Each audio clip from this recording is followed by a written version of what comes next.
यदा यदा हि धर्मस्य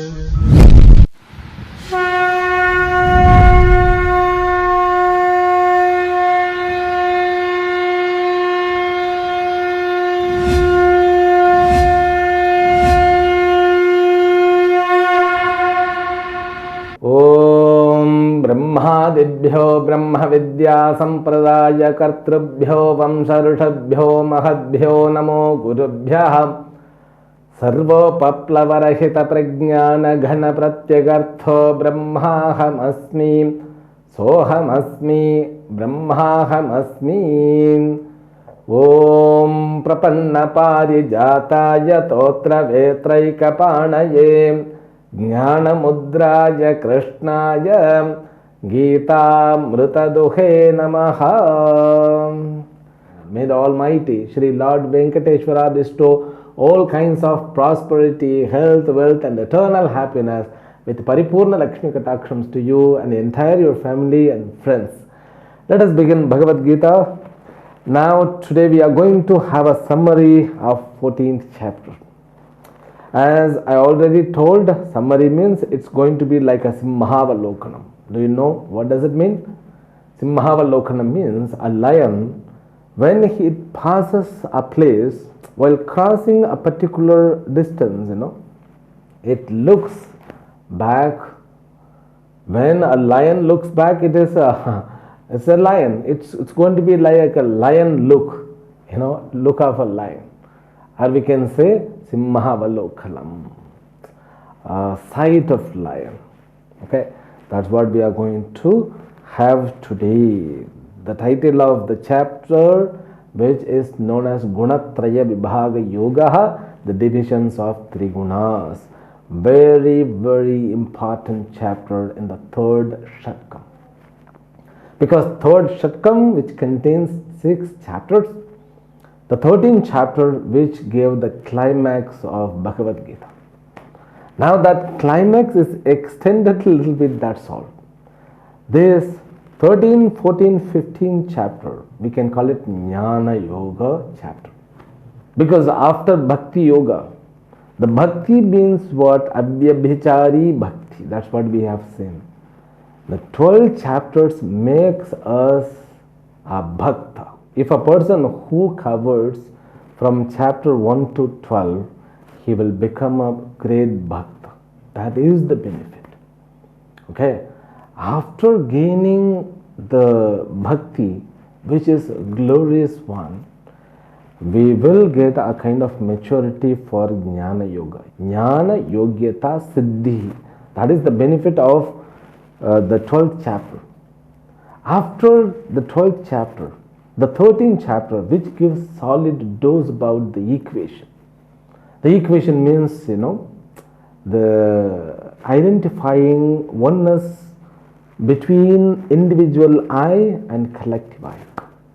We are not going to enter again in that. After giving that the knowledge of equation, Bhagavan extends as the knowledge of Gunatraya in order to arrive at the conclusion of Gunathita. Now Gunatraya Viveka is to reach Gunathita Swarupa.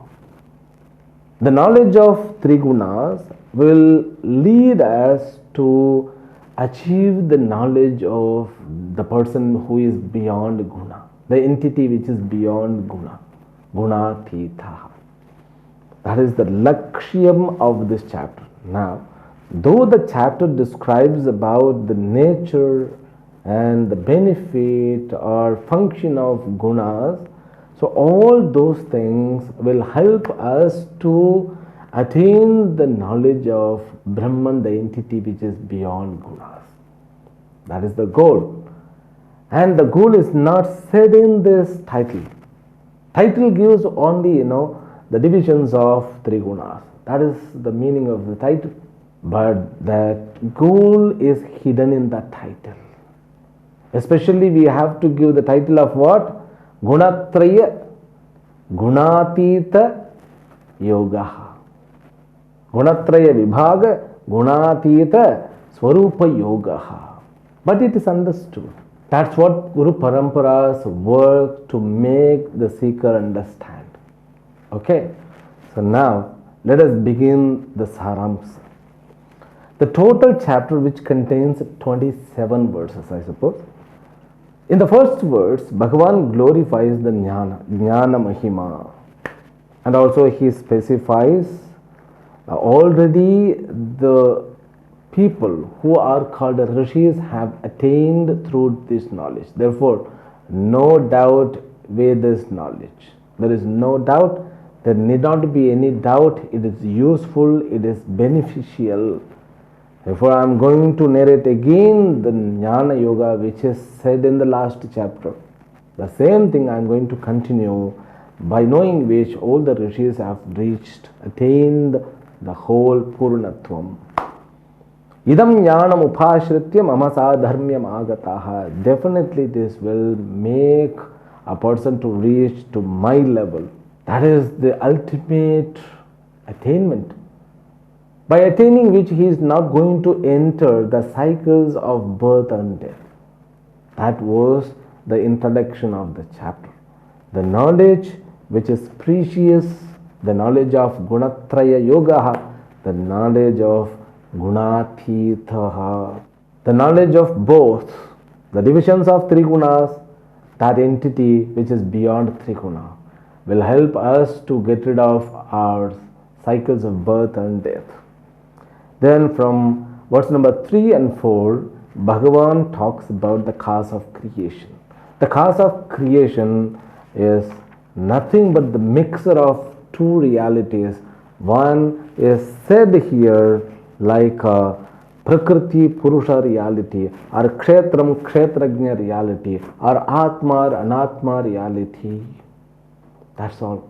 Individual and collective, or we can say matter principle and consciousness principle. That matter principle becomes the place from where we get birth and death. But that matter principle exists where? In the consciousness principle. That's all. The knowledge is given. Now the matter principle, which seems to be endowed with the creation, endowed with modifications, with so many different varieties of creatures, varieties of natures. The world exists with full of varieties. The best example is thumb impression. So it's unique with every one of us. So Bhagavan can create the world with lots of difference. Siblings won't have the same thumb impression. Their face may be look alike, but not thumb impression. And eye retina. Every individual got unique eye retina. Therefore, nowadays it is used in order to issue the Aadhaar card or any ID card in office. This password and all becomes useless. It can be cheated, but eye cannot be cheated. That mission, that equipments which only uses with the eyes. Okay? The identifying the retina's uniqueness. That's how now the office works and all companies are moving further. I mean, the safety purpose is done according to these methods. That uniqueness is the speciality of the world.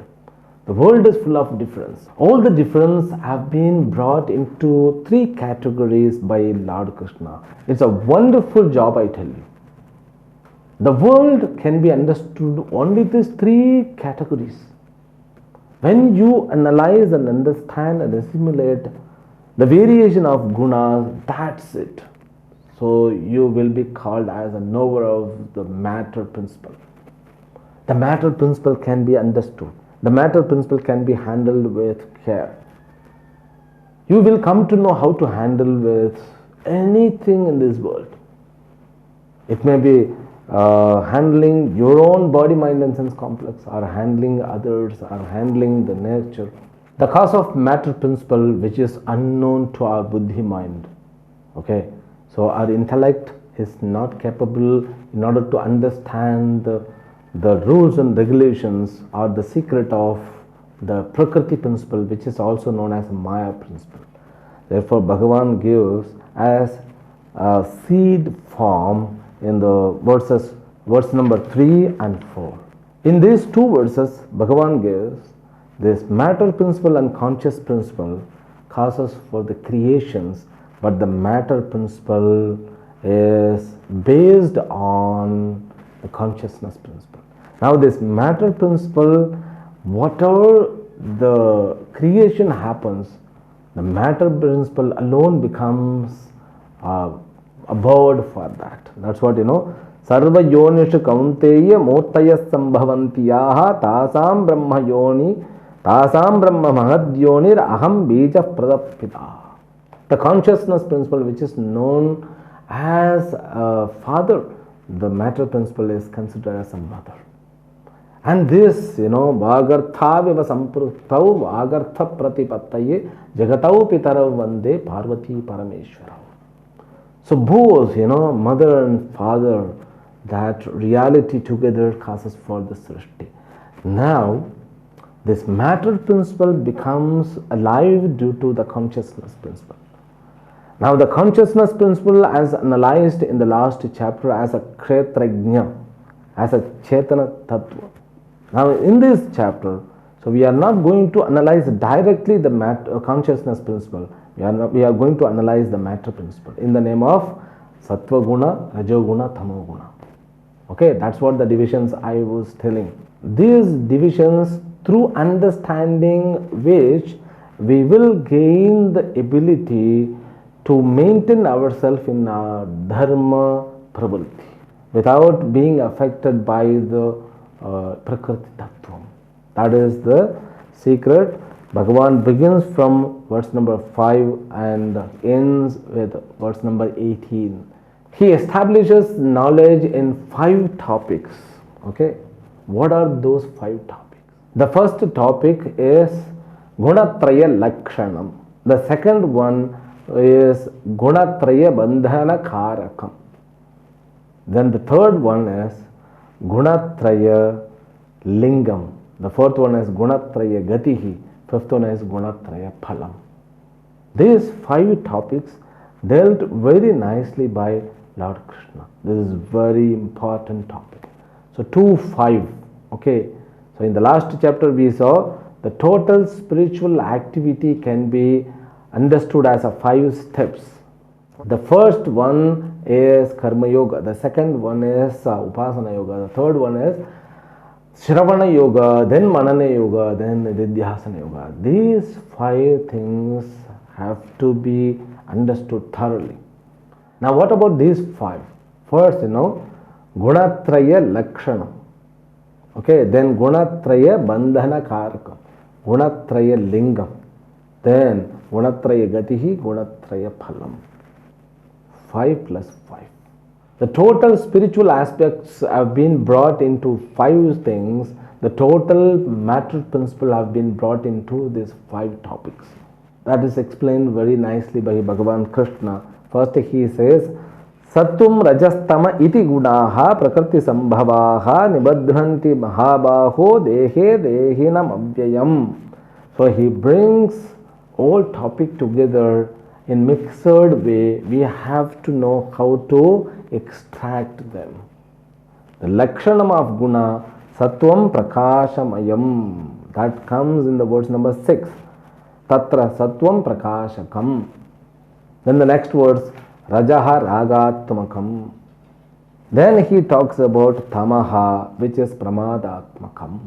There Bhagavan begins by giving Lakshana of every guna. The statement is very pakka. I don't know how to say it. Pakka means the statement which is endowed with completeness. The definitions, they are very complete in their aspects. Sattva guna means the nature of sattva, which is endowed with brightness, which is endowed with clarity, which makes a person to be endowed with knowledge-oriented style. That's what Lakshana means. What the definition? Sattva is Prakashakam. That's what the Lakshana.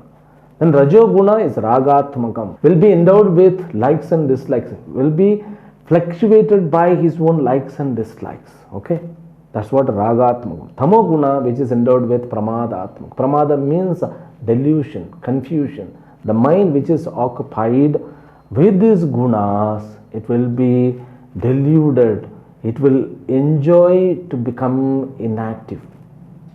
And all these qualities exist in every object of the world. That is the secret.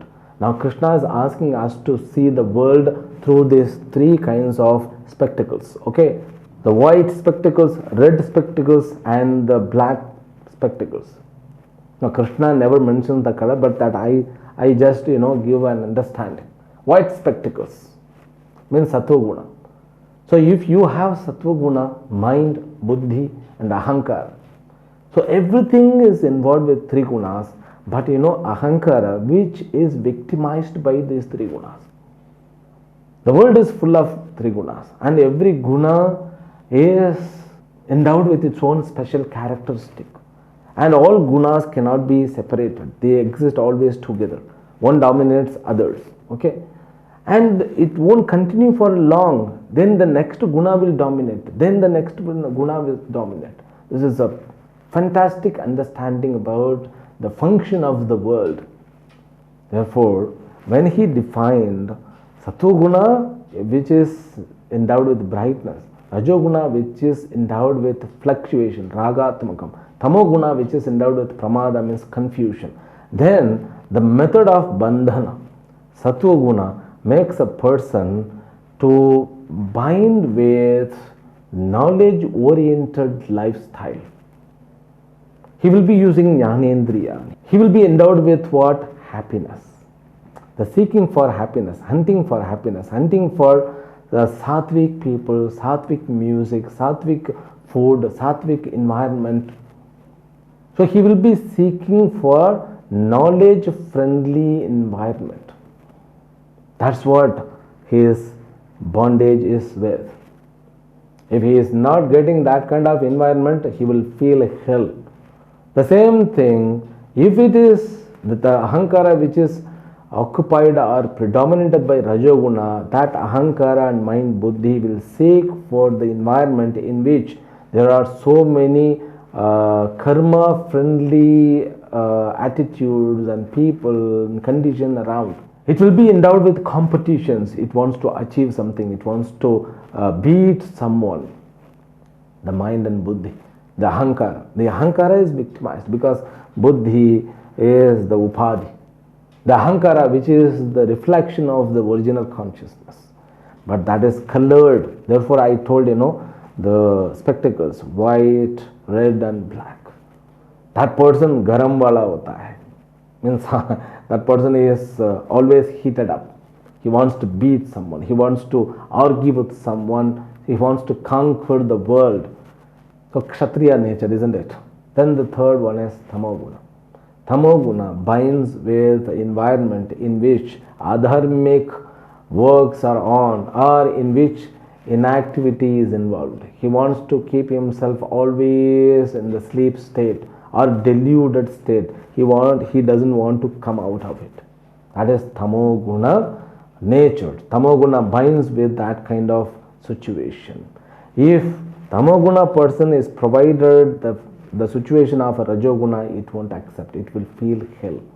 That's what the bandhana prakaram, the way they bring the bondage. Then third is how can we understand? Is there any indicator through which we can understand this rajoguna and sattoguna and tamoguna? That's what Bhagavan brought from verse number 11, 12.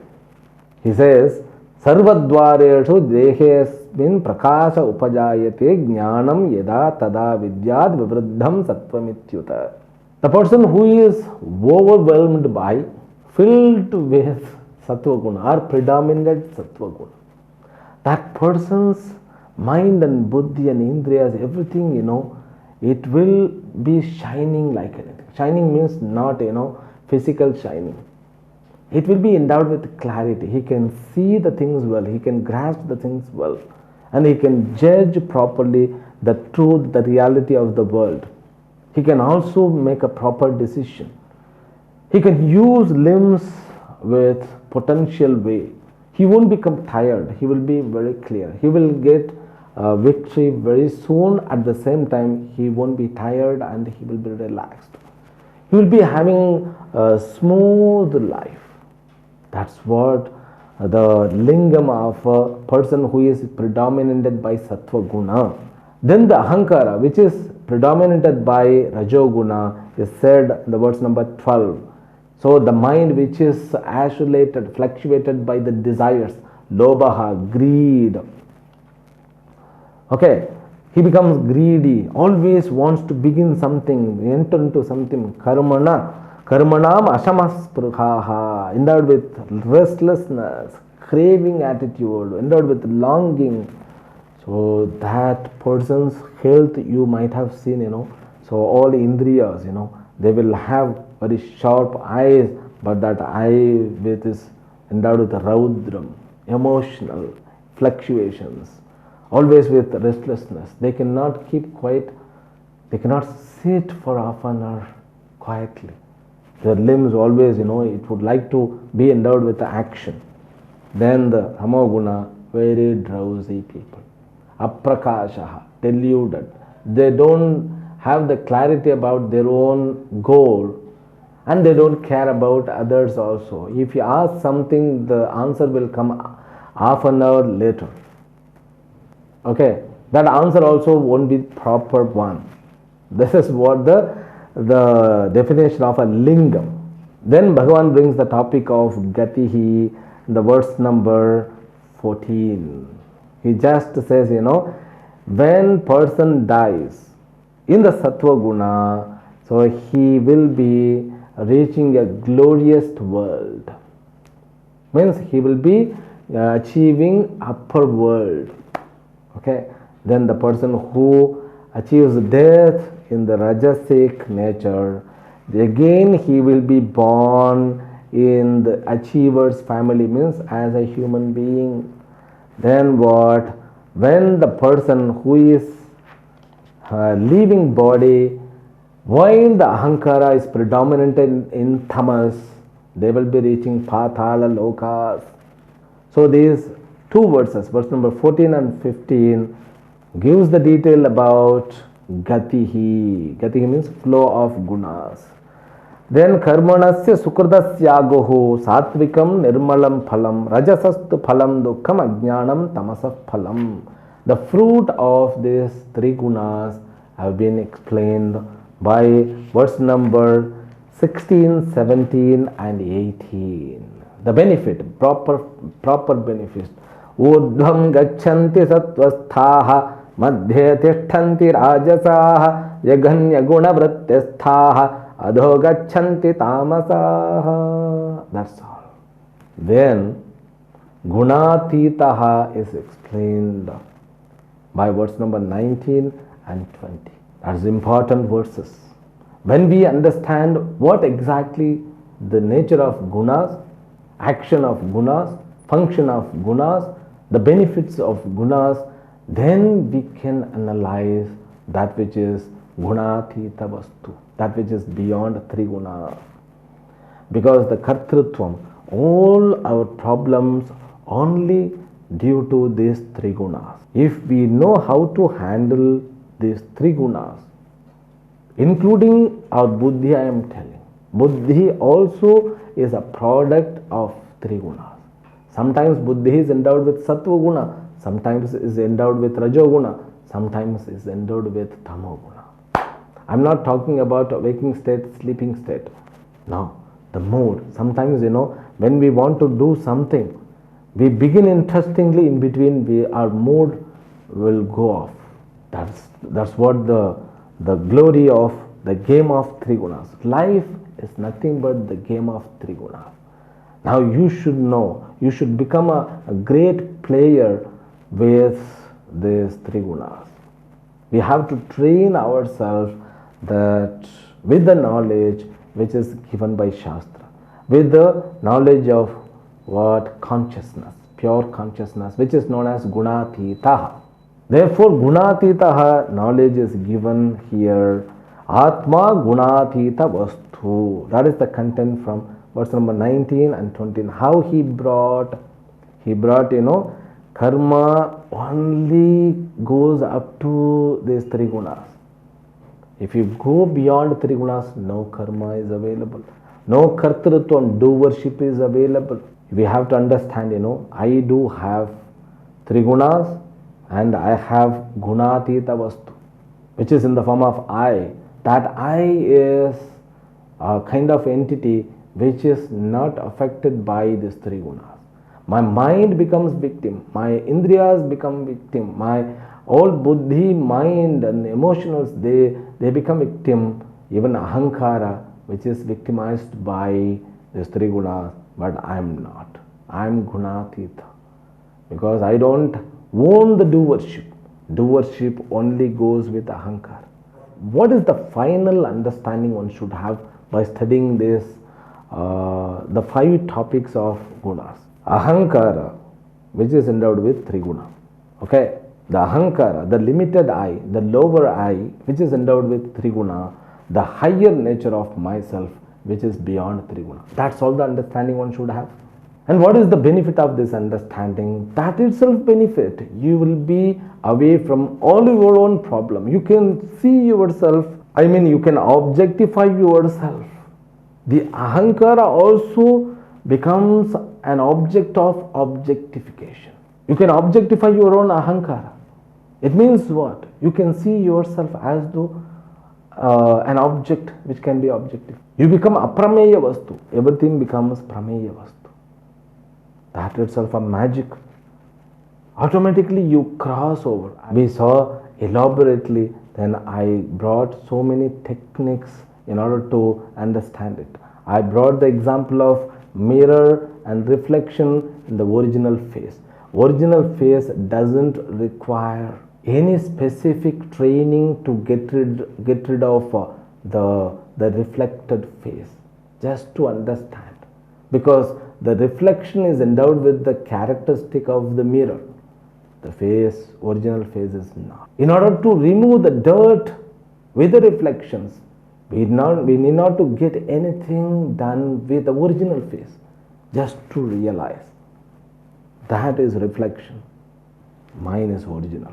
This is the knowledge we should get out of these two verses.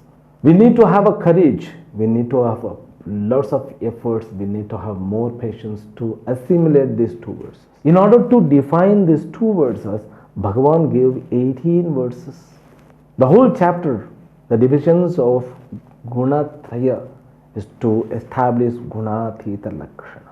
Then Arjuna gets a doubt. The doubt is revealed as the verse number 21, in which he asks, what is the Lakshana, what is the definition of a Gunatita, and what are the conduct, Acharaha, Gunatita, Acharaha.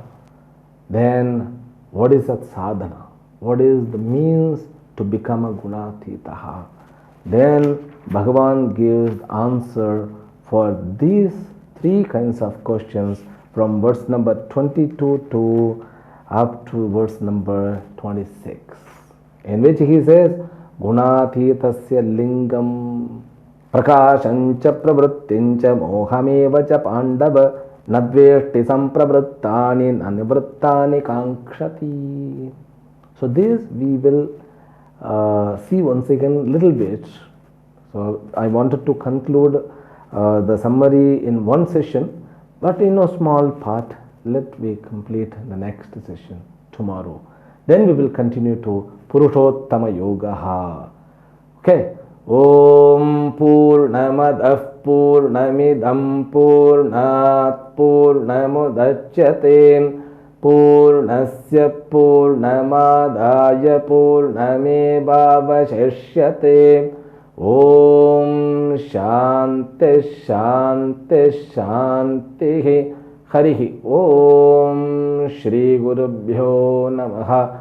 Harihi Om.